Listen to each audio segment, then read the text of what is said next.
There are three big topics we'll focusing on today: access to essential goods and services and health, particularly health, access to work, particularly for refugees, and also how to create these social ties. And we also strongly believe that business has a role to play, obviously. We talked about contact, proximity in order to reduce biases. We talked about narrative as well. As a refugee, who are you? Who are you to become? And how can we help you to become as an entrepreneur, as a job seeker, as a worker?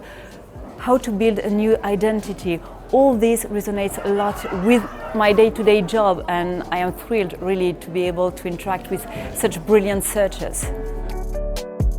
In that project, we see that refugees who are entrepreneurs, they not only improve their life, they improve their community. So these micro enterprises become a source of social inclusion in a very exclusionary space, which is a refugee camp.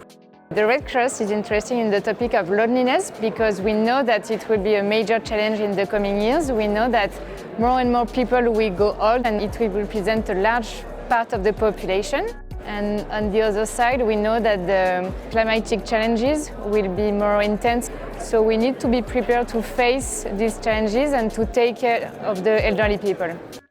The access of health in Africa is a very big challenge. Why? Because people, they cannot afford to have access to all the health services. How we can finance this access of health services, not only from the government, but all the stakeholders, but not the patient.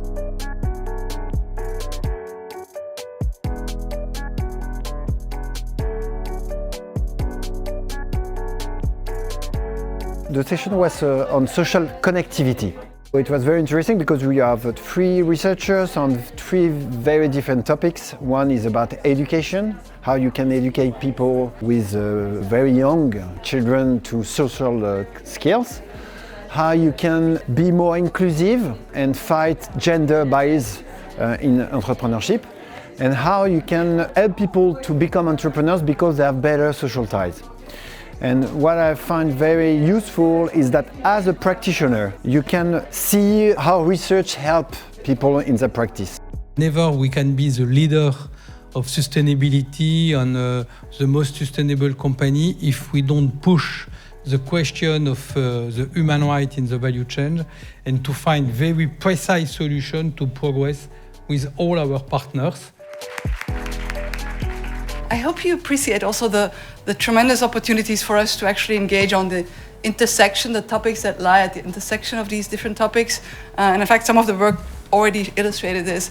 I'm kind of hopeful, I guess that's the optimism in me, hopeful that if we can manage to do more search for solutions at that intersection, we may be able to create a better world, a world that is, where there's less inequality, less poverty, and more happiness.